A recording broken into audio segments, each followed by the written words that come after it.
Yang jelas kita perlu memperluas pangsa pasar ya mengenai itu.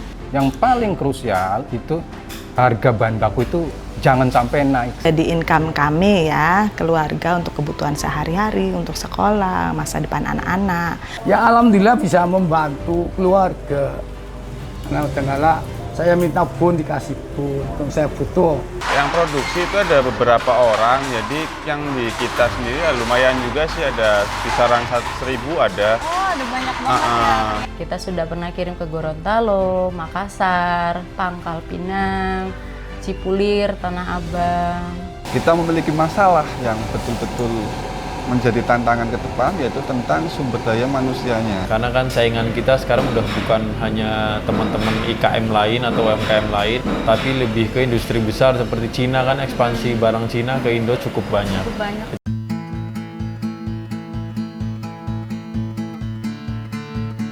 Halo guys, hari ini aku lagi ada di Kabupaten Tegal. Gak cuma jalan-jalan, karena kita mau ngulik UMKM Tegal yang kualitasnya gak main-main. Mulai dari kerajinan tangan, olahraga, fashion, kuliner, sampai logam. Yuk ikutin aku.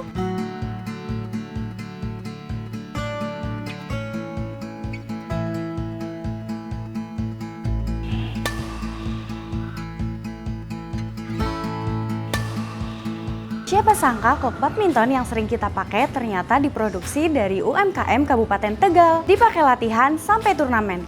Kualitasnya nggak main-main, bahkan sudah diakui. Dan pasarnya sudah tembus luar daerah. UMKM lokal tapi mainnya nasional. Halo Pak. Halo. Boleh tahu nggak sejak kapan mulai produksi shuttlecock di Kabupaten Tegal ini? Kita itu sudah lama ya, sekitar 2003 kita mulai untuk usaha ini. Sebenarnya ini adalah usaha turun-temurun yang dulunya dipegang oleh orang tua, kemudian kita generasi kedua untuk meneruskan. Kalau buat produksinya sehari bisa berapa? Kita hitungannya untuk per bulan sekitar 5.000-an slop untuk per bulannya. Iya. Kalau proses pembuatannya berapa lama buat satu koknya? Kalau proses pembuatan sekitaran 1 minggu sampai 2 minggu, itu bisa menjadi dari bahan baku sampai barang jadi. Oh, lumayan lama. Ya, lumayan lama karena memang prosesnya bertahap. Gitu. Kalau pemasarannya udah ke mana aja nih Pak? Kalau pemasaran kita cenderung keluar kota ya, belum sampai ekspor belum, cuman di terutama daerah Jawa Barat kita ke sana. Terus kemudian Jakarta, Cikarang, Bekasi. Ini ada berapa tenaga kerja ya yang di tempat Bapak? Kita itu ada 2 tenaga kerja. Yang pertama yang masuk ke pabrik ini, kemudian yang kedua kita subkan keluar. Jadi untuk yang kita subkan itu ada sekitar 15 subkon, kemudian yang masuk ke sini sekitar ada 12 orang, dan ini dikerjakan. Biasanya kalau yang subkon itu mengambil dari sini bahan baku, kemudian dikerjakan di rumah dengan keluarganya, kemudian disetorkan ke sini barang setengah jadi. Kemudian di sini di finishing. Di sini pun ada yang memang dari bahan baku sampai finishing juga ada. Ini buat koknya sendiri, apa kualitasnya sudah terjamin untuk ke turnamen atau gimana ya. Pak? Kebetulan kita itu mengacu pada SNI. Karena memang SNI punya standar sendiri untuk shuttlecocknya bisa dipakai untuk arah kemana, ya kan? Apakah untuk ketingkatan pemula ataukah untuk tingkatan yang lebih profesional? Kita mengacu pada SNI dan kita memang sudah mendapatkan sertifikasi SNI dari 2014.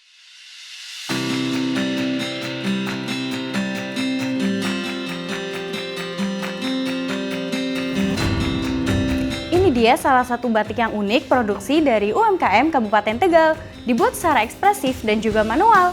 Yuk kita intip pembuatannya. Di kami itu ada 5 batik yang kami produksi, ada batik tulis, ada batik cap, semi tulis, batik ciprat, dan ekoprint. Nah, itu yang kita produksi di Mitra Amalia Batik. Barangkali mau lihat produksinya nanti boleh ke belakang di sana. Bapak untuk batik Tegal sendiri ciri khasnya tuh apa ya? Kalau batik Tegal itu ada 2 ciri khas yang paling bisa dibedakan dengan batik lainnya. Yang pertama yaitu dari sisi motif, yang kedua yaitu sisi warna. Kita jelaskan di yang pertama dulu sisi motif. Sisi motif batik Tegal memiliki karakteristik motif yang memiliki reng-rengannya itu lebih tebal dan melebar. Itu karakter pertamanya. Nah, karakter keduanya yaitu dari sisi warna. Di mana warna di Kabupaten Tegal itu mayoritas adalah warna yang tua, warna yang tegas. Contoh kita buat biru tadi, birunya tua, atau hijaunya hijau tua. Nah, lalu merahnya juga harus merahnya tua. Nah, Berbeda dengan batik-batik di lain daerah kayak Pekalongan, dia bisa mengandalkan batik warna soft, warna-warna misal kayak biru muda, hijau muda, dan lain sebagainya. Untuk satu kainnya sendiri itu dari awal sampai bisa diperjualbelikan itu berapa lama ya Pak? Kalau proses ini kan kita punya 3 produk ya, 5 produk. Cuma kita ambil di batiknya itu batik tulis. Biasanya itu memakan waktu sampai 2 minggu sampai 1 bulan untuk satu lama, ya. lembar kainnya. Iya. Nah, akan tetapi kita dalam produksinya yaitu diproduksi secara massal, tidak diproduksi satu per satu, tetapi kita produksinya biasanya misalkan satu orang itu mengerjakan 10 kain dalam 1 minggu. Nah, sementara kita punya banyak orang kan, sehingga kita bisa menghemat waktu di sana. Intinya kalau diproses, rata-rata itu 2 sampai 1 bulan untuk batik tulis. Sementara kalau batik cap, tenaga kerja kita, setiap satu karyawan itu bisa memproduksi 20 sampai 30 kain dalam 1 hari.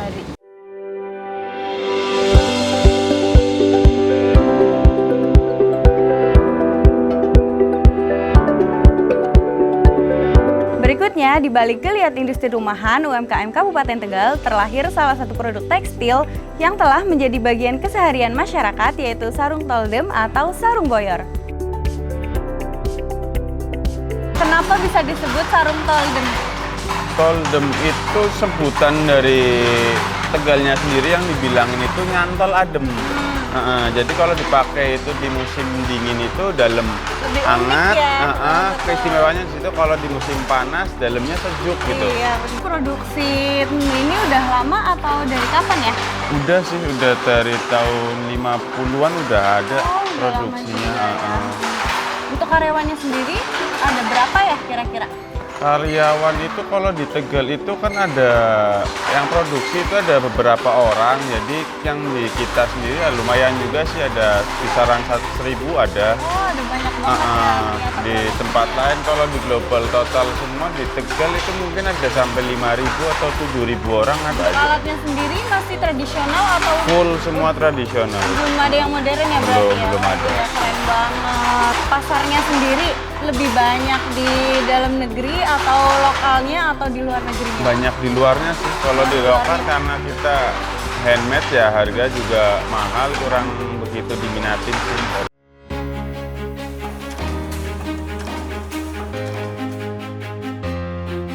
Berikutnya, industri logam Kabupaten Tegal. Dari peralatan rumah tangga, komponen, hingga produk custom. Presisi, kuat, fungsional. Inilah wajah industri kreatif Tegal yang terus bergerak.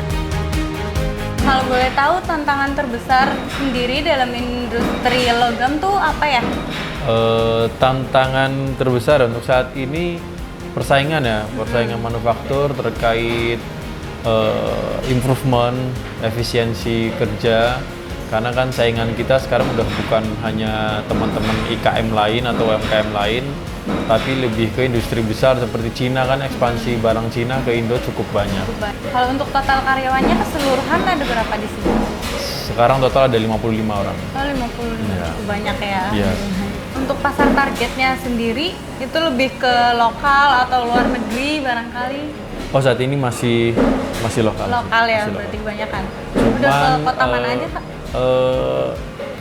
Kita kan produksi untuk salah satu produk kita untuk support AHM ya, AHM. Jadi beberapa mayoritas produk AHM masih untuk yang lokal. Cuman memang beberapa part juga kita supply itu untuk part yang AHM untuk kebutuhan kirim ke ekspor juga. Jadi ya bisa dibilang ada untuk yang ekspor. Cuman untuk distribusi kotanya kemana atau ke negara mana kita nggak tahu.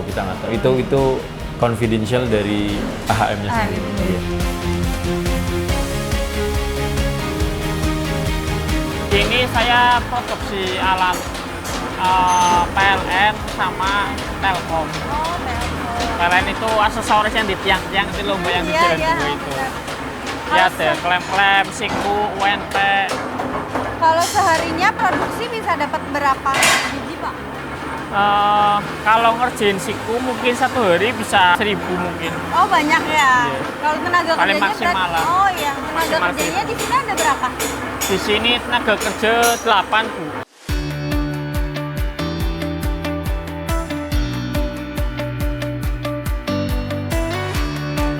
kami meneruskan usaha keluarga ya, keluarga orang tua kami, terutama papa saya ya. Papa saya itu sudah meninggal terus berhenti. Karena berhenti rasanya sayang, banyak yang cari. Jadi saya melanjutkan sampai sekarang. Dampak jelas ya itu jadi income kami ya, keluarga untuk kebutuhan sehari-hari, untuk sekolah, masa depan anak-anak. Kalau untuk sekitar banyak membuka lapangan kerja ya bagi ibu-ibu, ya lumayan untuk mereka membantu kehidupan suaminya. Ya alhamdulillah, karena ada yang mereka anak-anak yang beli sesuatu, kalau nggak ada yang beli kan ya alhamdulillah ya sama-sama ngerti. Dari saya SMP sampai kuliah dulu dari ini loh, sampai saya jadi guru, saya jadi pensiun. Ya alhamdulillah bisa membantu keluarga. Nah tengahlah saya minta pun dikasih pun, saya butuh, mas saya butuh uang sekian, dikasih.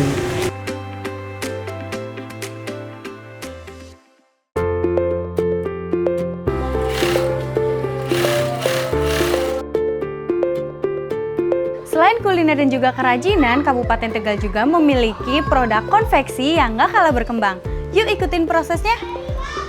Halo, selamat datang. Prosesnya langsung dikonveksi itu gimana ya, Kak?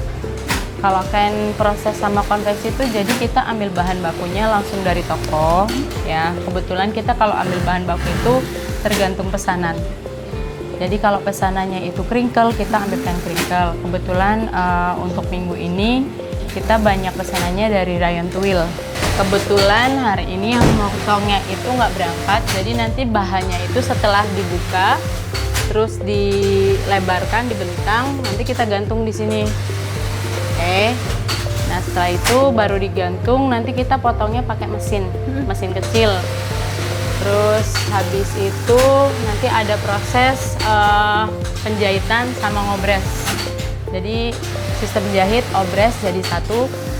Kebetulan karyawan saya untuk jahit itu nggak hanya di rumah, ada di luar juga. Tapi kebetulan kita harus punya satu orang standby di rumah, gitu kan? In case untuk barang rusak atau kurang alat, jadi bisa dikerjakan di rumah. Untuk total karyawan ada berapa di sini? Total karyawan kira-kira kita punya 30 sampai 35 orang. Banyak ya. Iya, betul. Itu termasuk dari pemotongan, penjahit terutama paling banyak. Terus ini Mbak Emasnya ini yang ngancing sama yang ngelubang. Iya. Untuk produksi konveksi sendiri udah melayani customer dari mana aja ya? Alhamdulillah kita sudah di dalam Jawa dan di luar Jawa. Oh, udah meluas ya. Iya, sudah meluas. Kita sudah pernah kirim ke Gorontalo, Makassar, Pangkal Pinang, Cipulir, Tanah Abang, Jombang, pokoknya banyak. Alhamdulillah sudah menyebar. Iya.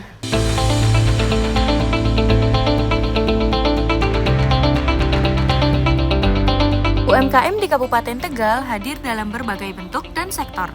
Mulai dari kuliner tradisional maupun modern, kerajinan tangan seperti bambu dan produk kreatif lainnya, hingga industri konveksi dan garmen yang terus berkembang. Keberagaman inilah yang menjadi kekuatan Kabupaten Tegal. Setiap usaha dari yang kecil hingga yang terus tumbuh memiliki peran penting dalam menciptakan lapangan kerja dan meningkatkan kesejahteraan masyarakat. Inilah wajah UMKM Kabupaten Tegal, beragam, produktif, dan terus berkembang menjadi fondasi bagi Tegal yang semakin maju dan tangguh. Harapan kami sebagai UMKM Kabupaten Tegal supaya kami bisa muncul di permukaan. Ini harapan kami dari pengrajin batik supaya diperhatikan dari pemerintah seperti itu, dari masyarakat juga turut serta dalam rangka untuk menjaga warisan budaya ini di Kabupaten Tegal. Kita berpesan UMKM jangan mati. Kita nggak tahu 10 tahun kemudian atau 20 tahun kemudian setelah ini masih jadi lawatan atau tidak, kita nggak tahu. Dan itu perlu regenerasi. Sebisa mungkin, sepintar mungkin dan seefektif mungkin kita buka lapangan kerja yang baik ya, karena banyak sebenarnya banyak talenta atau banyak keahlian dari orang tersebut. Dari kerajinan, olahraga, fashion, dan yang lainnya, semua ada di UMKM Kabupaten Tegal. UMKM bukan cuma penggerak ekonomi, tapi juga identitas daerah. Kalau kamu ke Tegal, jangan cuma lewat. Jelajahi juga UMKM-nya, karena dari sini karya besar dilahirkan.